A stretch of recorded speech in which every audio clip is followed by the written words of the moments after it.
Ini juga satu soalan yang sangat famous. Jawapannya tidak sah, melainkan si mati telah berwasiat supaya dibuat korban bagi pihaknya, kerana korban adalah ibadat dan tidak boleh dilakukan oleh orang lain kecuali diminta. Jadi kadang-kadang orang bertanya soalan, kenapa tak boleh buat korban untuk orang yang sudah meninggal dunia, walhal ibadah haji boleh, ibadah umrah boleh, badal haji boleh buat untuk orang yang meninggal, badal umrah atau menunaikan umrah kepada orang yang sudah meninggal pun boleh, bahkan membayar fidyah atas puasa yang ditinggalkan oleh seorang yang sudah meninggal pun diperbolehkan. Kenapa pula ibadah korban tak boleh buat kepada orang yang sudah meninggal dunia? So jawapannya saya tulis di situ. Kerana apa? Kerana ibadah korban seakan menebus diri. Dipanggil dalam kaedah dipanggil al-fida anin nafs. Korban ni untuk menebus diri. Maka ia tergantung dengan izin. Oleh kerana kita nak menebus diri kita dengan sembelih seekor haiwan, maka kena ada izin. Jadi dalam hal ini kalau orang itu sudah meninggal, tak ada izin, macam mana kita nak minta izin pada orang yang sudah meninggal? Dan adapun selainnya, yakni selain daripada ibadah korban seperti sedekah, haji, zakat atau fidyah, boleh dilakukan atas nama orang yang sudah meninggal dunia kerana ia bukan untuk menebus diri. Ini jawapannya. Jadi kalau ada orang masih tertanya, kenapa buat badal haji boleh untuk orang sudah meninggal, buat badal umrah boleh, kemudian sedekah untuk orang yang sudah meninggal pun boleh, wakaf atas nama orang yang sudah meninggal pun boleh, tak payah izin pun. Tapi kenapa ibadah korban tak boleh? Kerana ibadah korban dia perlukan kepada niat. Diibaratkan sebagai al-fida anin nafs, yakni menebus diri dengan melakukan ibadah korban. Maka dia tidak sama seperti zakat, haji dan sebagainya.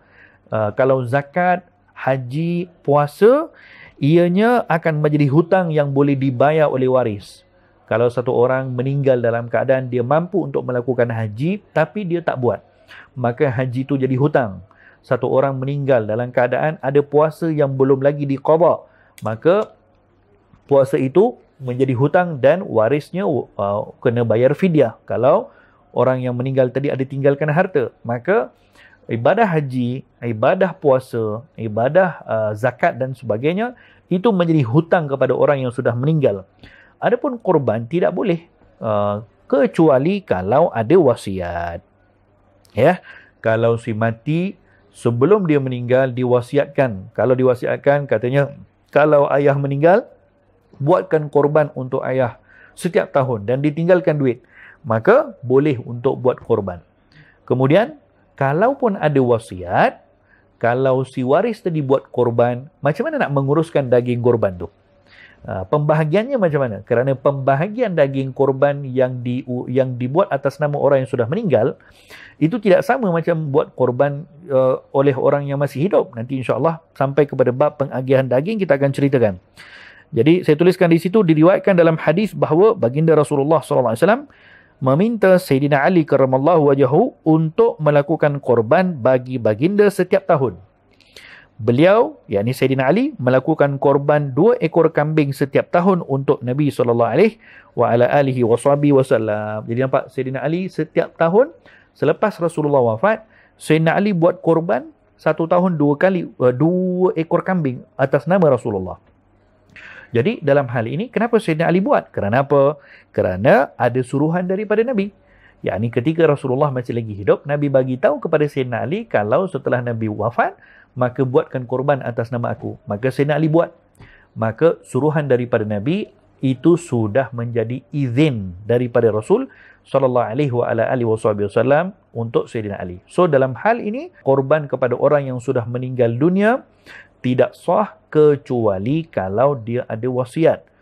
Memang ada pendapat yang qil, yakni pendapat yang mengatakan dalam kitab Mughni al-Muhtaj, Al-Imam Khatib Asy-Syarbini ada sebutkan ada qil, yakni pendapat yang diambil dari bersandarkan kepada guru kepada Imam Bukhari yang melakukan korban kepada Rasulullah sallallahu alaihi wasallam walaupun tiada wasiat. Memang ada pendapat, tetapi pendapat itu tidak dianggap dalam mazhab kita ya. Ini semua kita punya perbicaraan adalah mengikut mazhab kita, mazhab Imam Asy-Syafi'i. Jadi mengikut mazhab Imam Syafi'i, tidak sah buat korban kepada orang yang sudah meninggal dunia kecuali kalau ada wasiat.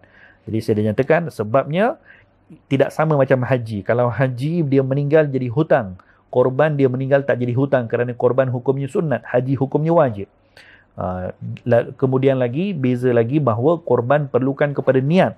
Haji boleh kepada waris untuk meniatkan.